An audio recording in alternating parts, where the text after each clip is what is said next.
each table on what you discovered. You have a summary statement you did with your ionic investigation. So I'm going to give you guys a minute to tell me what you're going to tell the class based on what you discovered last night. Ionic homework from last night. Oh, yes. I didn't look in the box.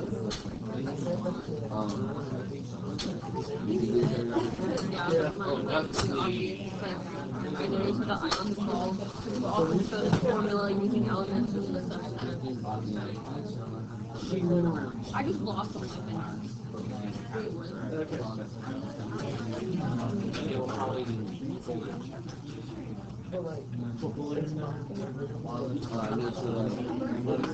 Each compound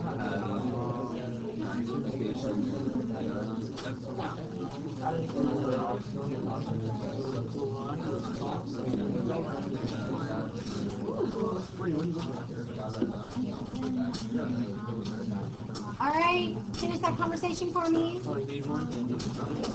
In 5, 4, 3,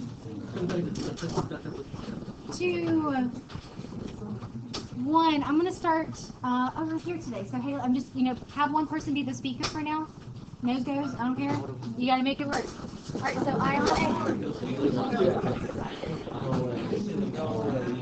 all right, and you have a speaker decided? Okay, because I'm like I said, we got to get finished with the first part of this introduction to the lab. If not, we won't do the lab today, and we will start tomorrow's lecture. With me? Thank you.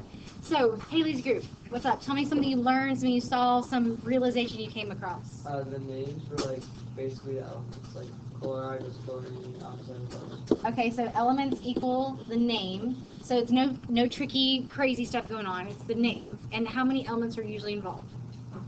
Usually 2 elements involved. 2 elements generally, oh, that's for money. And that's going to be a binary compound. Money? Man, we are just rolling. Look at all that. Yeah. 20 cents. Okay, next group, Gina's group. We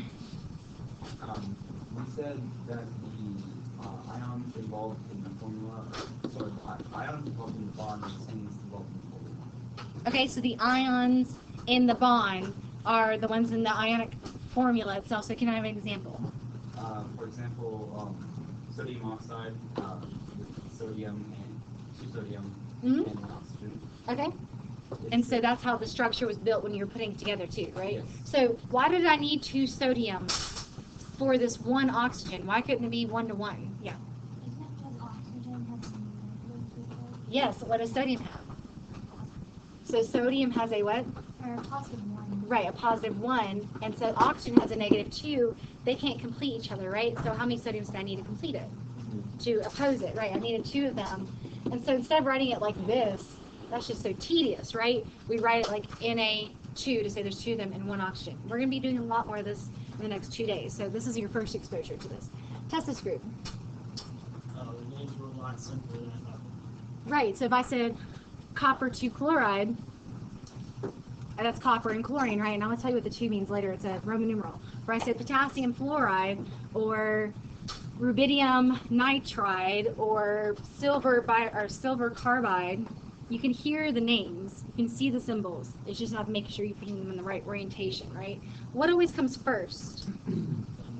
The metal always comes first, right? Do metals form positive charges or negative charges? Everybody. Positive, right? Okay, so what comes second? So non-metals come second, and non-metals always form negative charges. Front group up here, tell me what you got. Each compound had a cation and anion. Okay, so the metals are the cations, right? So each of them always have a cation, and the anions are the non-metals, the negatively charged ones. Izzy's group. We said that it was easy to identify The compounds, like the elements memory was like. So there's no secret, like the name sounds like the symbol looks and stuff. Okay, Christian. Oh, sorry, give me a second. Christian's group. We just said that we learned what compound each bond is. Which Compound each bond means. Okay, so relating the name and the compound and the formula kind of all together. That's like this group was saying here. Can I get anything different from these two groups of here? Shannon's group? Not really? Okay. The non-metal has the I suffix usually. Thank you. Okay, that's what I was looking for, like the naming system too. I heard a lot of you guys say, oh, the names are kind of very clear, but they all had an "ide" ending. So if I said an "ide" on the end, you would know that it's just the combination of two elements, just the "ide" ending is not really changing anything, it's just the ending of the name. So if I said fluoride, chloride, bromide, iodide, selenide, you remember seeing selenide on your Unit 2 test? Some of you are like, is this right? Are you sure it's not a typo? It was selenium, but I changed the name to an I because it was an ion form. So we're going to be walking through a lot more of this later. Okay, quick definition of an alloy. Korean's group, you guys look like you're ready and willing. What is an alloy? You learned this back in Unit 1, and you're going to talk a little bit more about it today. Kareem, what's an alloy? Go for it, Christian. Solutions of two or more elements, at least of which is an element. Okay, so a solution of two elements together, right? This is information you can run in the back of that lab sheet I just gave you, because you're going to be completing the lab analysis. So it's nice to have your notes and your lab analysis kind of in one place, right? So if you want to do that up on the back, I have about 2 slides to do with you, and that's it. Then we're going to do our lab. So an alloy, would you say that combination of metals? Would you guys say it's a physical combination or a chemical combination, knowing it's simply a mixture? Shout it out. Why physical? So we say metallic bonding, right? Metallic bonding. Oh, it's a bond. We're forming something. But really, are the metals themselves bonding to anything in particular? You learned this yesterday, and you knew this already. We've reviewed metallic bonding before. What do metallic bonds really consist of? That's C of delocalized electrons, right? So it's not really bound to anything. It's just like, I'm a metal, I don't want my electrons, I drop them off in the ocean. The ocean just kind of goes around us, all the metal cations, and they give them these great properties of malleability, ductility, conductivity in solid state, and thermal conductivity in the solid state, and in liquid phase. So there's that C of delocalized electrons, which gives them those very particular properties, right? Well, alloys are very specific. They're just two elements or two metals together. Generally, it's two metals just mixed together, blended together. It also could be a non-metal, like my carbon example here with the cast iron. But why in the heck would we want to just like, hey, let's put these two metals together? Why would we want to do that? Great. It's stronger and durable. Okay, so I think of the stronger, faster, better. Is it funk? Is it a funk? No. Funk. Yeah. Okay. I'm gonna stop now. Stronger, better, durable. Maybe it's just prettier. Oops, prettier. Something about that combination is desirable, right? So we always try to manipulate these things out in the world so that we get what we want, because we need to find a way to make the world better, right? So who has a cast iron skillet at home? Give me some characteristics about it. It is heavy, right? What else? Okay, it's dark flat. Does it rust? Like when you wash it, does it rust really easily? No, that's great, right? Who wants rusty food? Ew. Does it stay warm? It stays warm for a very, very long time. It also was what was used back in the day, right, when we didn't necessarily have ovens. So people would cook in their cast iron skillet over a fire, and then they'd take it off and they put it, say here for lunchtime. 4 hours later, that baby is still hot. That's pretty nice, right? It's maintaining its heat. So this combination of carbon and iron, each of them have their own characteristics, but when they come together, they make very specialized characteristics of cast iron. So some of those things, when they come together, is they make a durable product. Cast iron, it lives forever. Like you could have 2 centuries or 2 generations of people in your family with the same cast iron skillet. So it's durable. It also maintains heat very well, and it doesn't rust. And the term rust is misused a lot. The term rust is actually something called iron-3 oxide. It's just iron and oxygen together. But generally, most people say rust like it's when it starts to degrade a little bit. It gets that kind of orangey, brownish, yellowish tinge to it. But it's actually just oxidation. So it doesn't, I'll say more specifically, it doesn't oxidize. And so when I say oxidize, I mean react with oxygen. My pen is still working. Okay. So some other things in the world can actually oxidize too. Who's ever seen like a green kind of surface on a penny? Okay, what is that green stuff? The Statue of Liberty has it all over her. It is a form of copper. It starts with a P. Anybody? It's that flaky green stuff that the Statue of Liberty is just like covered in. It's called patina. Have you ever heard of patina? New word. Okay, word of the day, patina. So, I'll write that up here just in case. Now, sure, the Statue of Liberty looks great, right? She's in great shape for as old as she is, but she's got this gross copper oxide layer on her. That's this oxidized form of copper, which is green and flaky, when really she could be this really, really pretty bronze color. And so we actually have a bronze statue in Kannapolis. Who's a race fan? Dale Earnhardt. Okay, you, my new sister-in-law, would totally get along. So there's a Dale Earnhardt statue out in Kannapolis. What's it look like? You've seen it, I'm guessing. Oh my gosh. So what's it look like? Has anybody seen it? Round, coppery, shiny. Has it degraded any? Not really, so it's pretty strong, right? So this combination of copper and tin is what makes bronze. Is bronze on the periodic table? No, it's not a thing, right? It's just a combination of elements that we put together in this metallic bond, right? So these two things together, copper by itself is very reactive. I don't say very, it's just reactive. And you can see that because of that patina formation that the Statue of Liberty has on her. Well, copper being reactive is no good if we want a statue to last forever. Because, you know, Dale Earnhardt, we can't have him disappear from his little statue in Kannapolis. Tin is just really pretty. Copper is pretty too, but tin also is fairly unreactive. There are many other characteristics about both of these, but the combination of these makes a very durable, strong, and just gorgeous combination of elements. So we utilize those for, you know, to promote something in our community like racing, but it also has some durability aspects to it as well. So again, alloys are simply a combination of two metals or metals and something else to give us some sort of desirable characteristic. Raise your hand if you've ever been gifted or given somebody a 24 karat something. I was going to give to you, you walked away so quickly. I think we need the other one too. Okay, you have this one. Thank you. Thanks. Okay, who's ever gifted or been given something that's like 14 karat gold, 10 karat gold, 24 karat gold, anything like that? Do you get other things? You get money? Okay, great. So, the gold. We've seen gold also in like the Olympics, right? So, what happens whenever the Olympians, they get their gold medal and they bite it?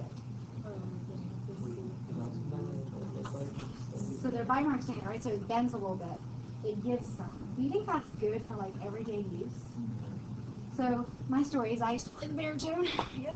Would walk from the middle school where I played to the high school where my mom taught, carry my baritone down the street, and my ring, my ring my grandfather gave me just would bend and it would just have this really flat spot on it.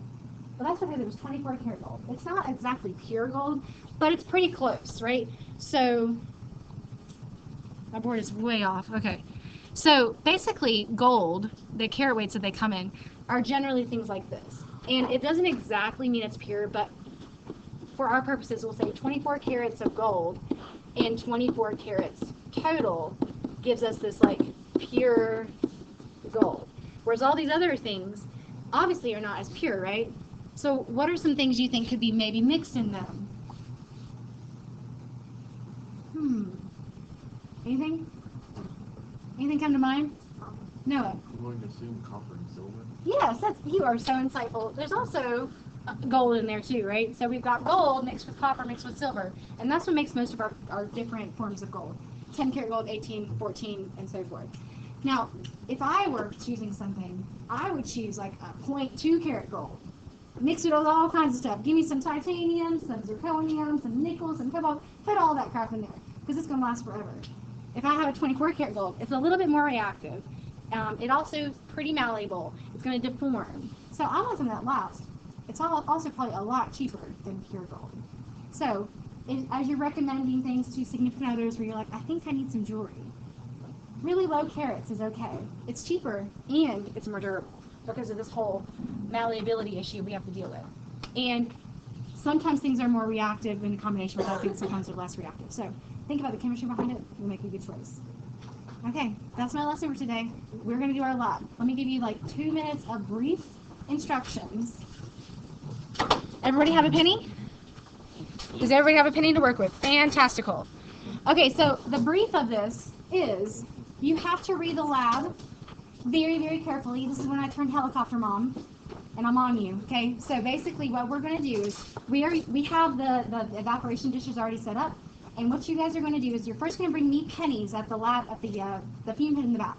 I have like the strongest acid I have, and I'm going to put the pennies in them, or in the acid, and it's going to clean that surface so it's nice fresh surface so we can make an alloy.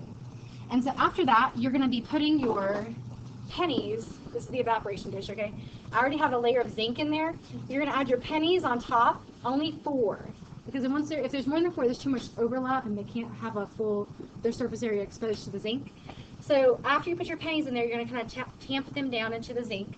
And then I'm going to come around after I've cleaned everybody's pennies and add another layer on top. So it's like a cookie, like a sandwich of zinc, pennies, zinc.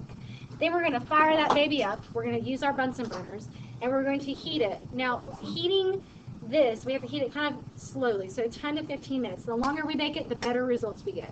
In the lab, it says like 7 to 8 minutes. I'm going to kind of extend that a little bit so we get really good results. Now, this stuff can boil, right? This can boil, and the sodium hydroxide, NaOH, that's in there. I don't want it to spatter out on you and give you scars, so if it starts to boil too much, you're just going to, so I'm holding my Bunsen burner underneath it. I'm just going to remove the Bunsen burner. This is called babysitting. Oh, it's boiling too much. Remove the Bunsen burner and just let it cool down some. So you're just going to keep putting the Bunsen burner back and forth underneath it and take it out as needed. As you're going to see, you're going to see little tiny bubbles start to form on top. That's good. Big, huge bubbles that are like popping is bad, but tiny bubbles is totally fine. That's what you can see here. You'll also see the surface of the penny turn a really cool silver color. That's because it's trying to alloy, but we haven't finished it yet. So we got to be patient because I'm going to be running around like a chicken with my head cut off. And you guys are going to be at your labs just kind of making sure you're reading and making sure you're paying attention. And I say anything that touches the zinc goes into the trash. Zinc is flammable. So we're using fire, right? But it has this layer of sodium hydroxide on top, so it's not as flammable. It's flammable, so I want to make sure that we're not rubbing paper towels too vigorously with the zinc whenever you get to clean off your pennies at the end, because it will catch my paper towels on fire. Don't try it, please. I've had a trash can catch on fire before. I don't want that to happen again. But I do have you see that big white trash can? White trash can is where you'll put your zinc-contaminated water and zinc-contaminated paper towels. I will be there around to help you and everything. You guys are not going to do a bonding summary while you wait. What you're going to do while you wait is this Quizlet, and I will leave this Quizlet up here. So have your phone with you so you can kind of practice a little bit since you know that you have your quiz on Friday. So after all this happens, I'm going to show you how to do this part, but I'll wait till then, okay? So this is called Making a Brass Lab. You are going to be in a version of your table group. So I have 4 people here, 1 person's going to get kicked out. So I want groups of 3. So if you have 3 people at your table, at least 1 person might have to go to another table, but try to keep your table groups for this, and so we can just get 1 person to pair with another group. Okay? So can we carefully move back to the lab stations? Thank you.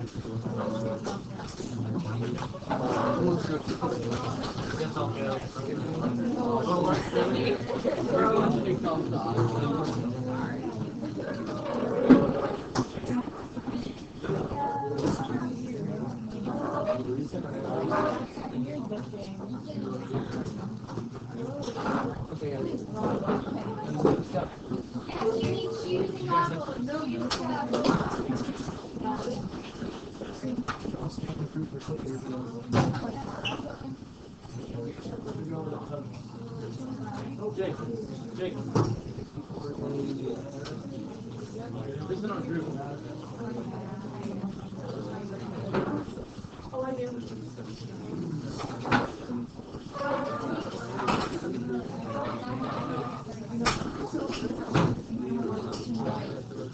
Alright, I want you to get to a lab station. I might have to regroup, so get to a lab station in 5.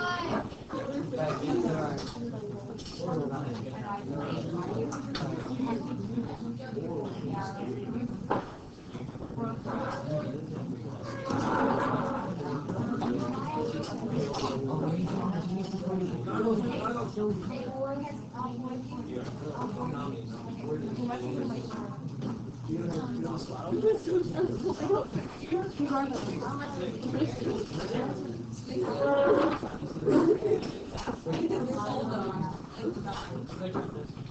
guys, I need to get it started. So here's what I'm gonna ask you to do. Guys, pause. 5, 4, 3, 2, 1. I need to get this class organized because apparently it's not as easy as it looks. So I have a group here. I need one more person here. You need to get a group. One person in here. Who's at that level? You know, you guys all do. People in the front. People in the front. Who's with you? Anjali, get over there. JT, where you at? You 3? Okay, I have to break because I can't have 11 groups because I need some space back here. So each of you guys get your group of 3. 1, 2, 3. What's your group of 3? There's a big open space right here. Hold on. Who's here? Get on one side. Sorry, that group of 3. JT, 3 questions. Okay. Hey, you're in this group? Okay, yeah, let's do that too. Okay, now what I need from you guys is to call the making a brush lab. I need you to send me one person from your group. And you're gonna stand in line right here. And you're gonna wait for me at the fume hood. And you're gonna bring me pennies. All 4 pennies, no more than 4.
Alright guys, you are reading the lab. You are reading the lab in this entirety. Haley's group, where are your goggles? Where are your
Guys, I'm almost done. You're getting your Bunsen burners set up. You're not lighting it yet.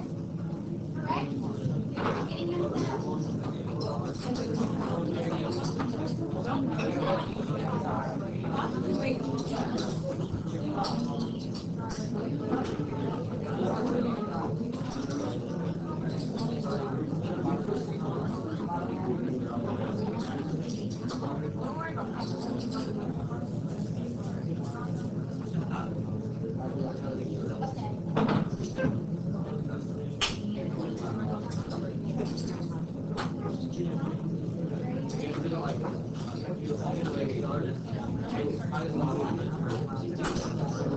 Alright, guys, I'm coming around with zinc in like 5 seconds.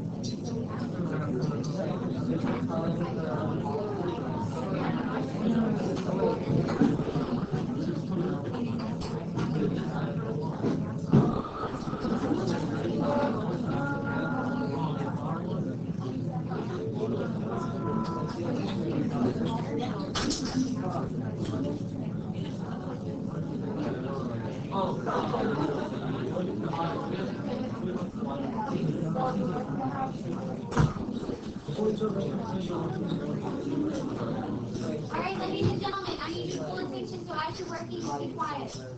I do not want to have to warn anybody else to have their goggles on.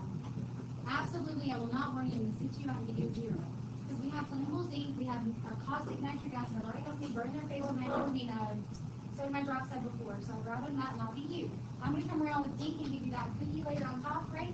That layer on top. As long as all your cookies are in there, I'm ready.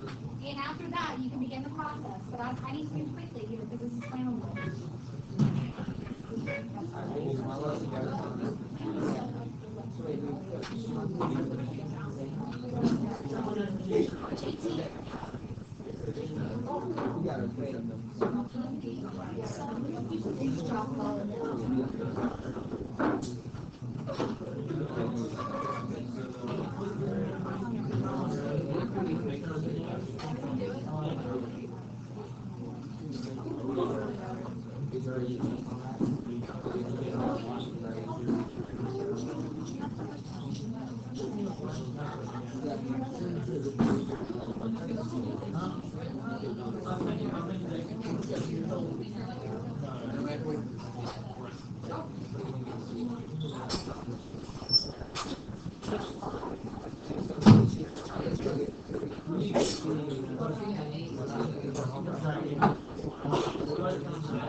Guys, use crystal palm. You should know your equipment at this point in time in life. Guys,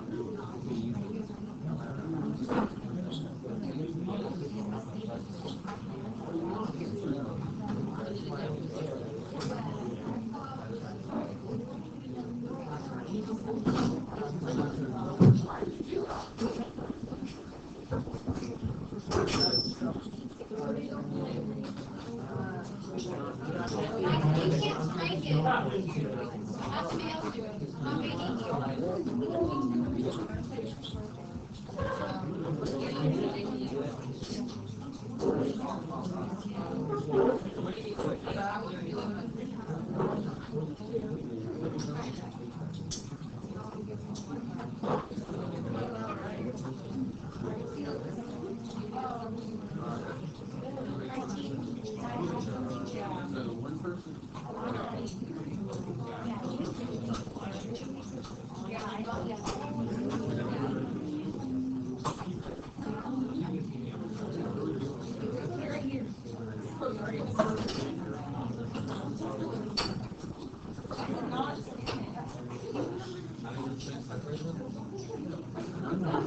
That's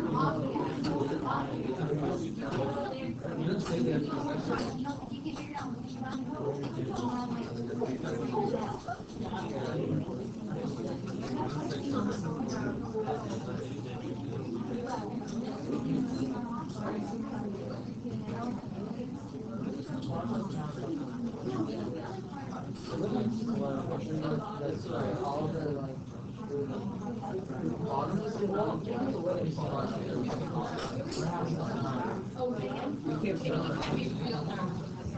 We can't turn our little dialogue on.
Wait, so can we start again? Is it like done?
Alright, what are we doing?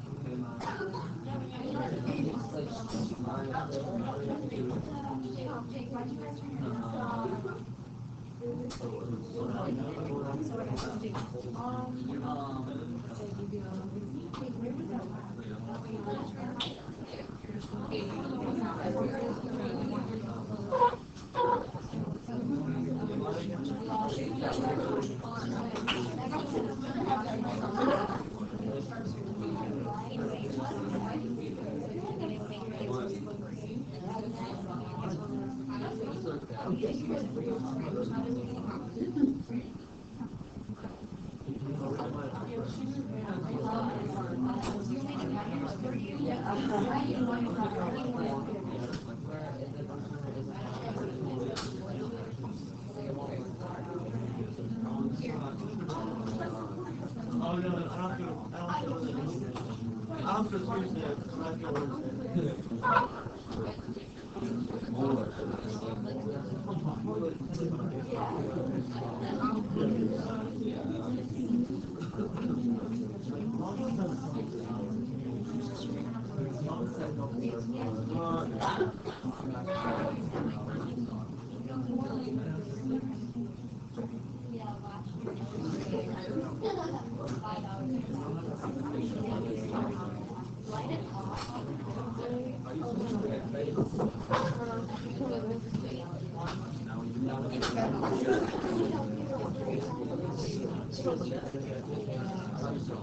Alright guys, so as you are working, this is where you have some downtime, but in the meantime, you have a couple things you could be looking at. Reading through the rest of the labs so that when it comes to game time again, you know what's going on. Second, start looking at the analysis and see what you can attempt. You might not be able to attempt a ton. Like we are not doing any massing, as you can tell. I jumped right into it, so there's no massing, so you would scratch that part of the data table. And there's a Quizlet on the board that will help you with studying. So if you guys want to look at that as well, if you're just sitting there doing nothing, that will tell you to do the Quizlet. Do something.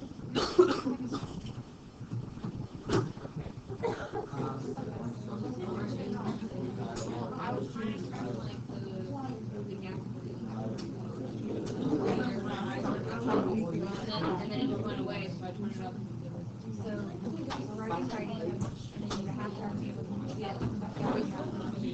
This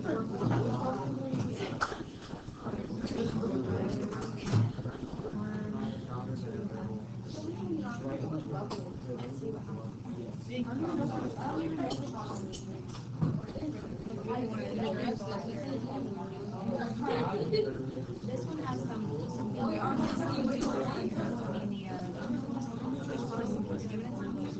But you haven't been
Oh, no, original color.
I shouldn't hear strikers anymore until we turn the gas off and we turn it back on in about 5 or 10 minutes. So please do not touch the strikers unless you need to.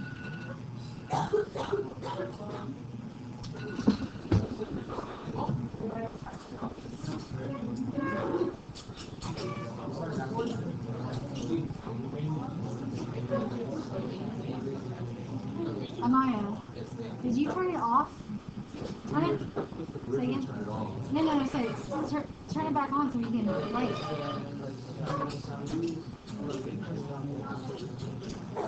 Why is it going off? Turn off. It went off in the middle of it, too. You turned it on, it turned off.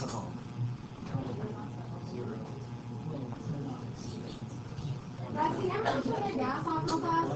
Can everybody turn their gas off because they're from their valve? You guys smell gas? Yeah. Something's wrong. And this happened last year too. Last year the main valve. Turn off your gas. Thank you. Off. So I'm gonna check some pennies to see what they are because I can't have the gas on just if it's leaking because you can definitely smell the gas in the room right now and that's not a good thing. So let me check some pennies real fast before I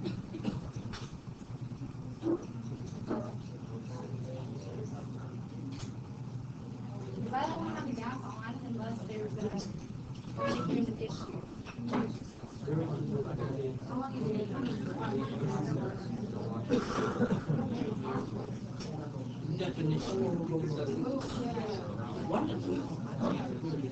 How long is it?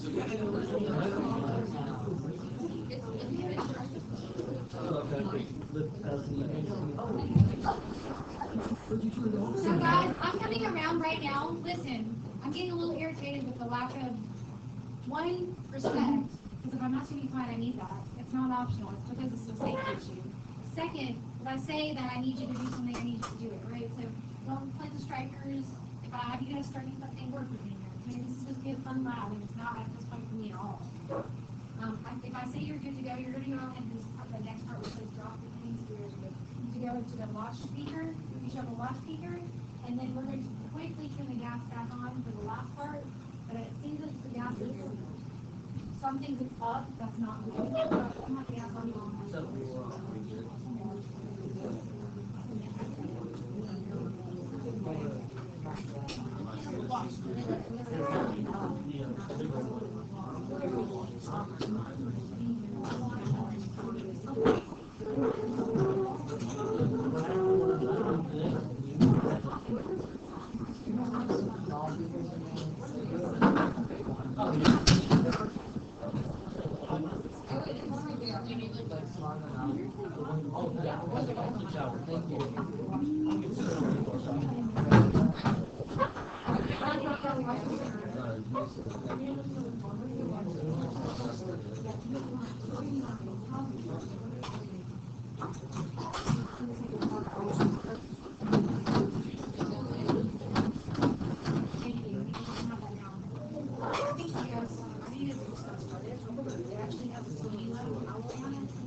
So what's a good tip is if using forceps and the crystal tongs together, you can scrape them out and grab with the forceps.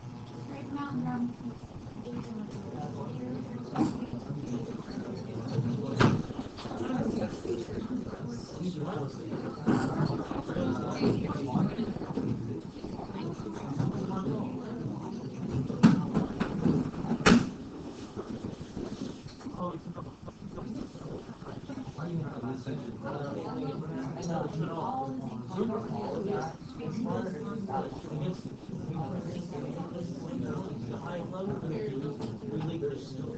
Are they both supposed to be locked out?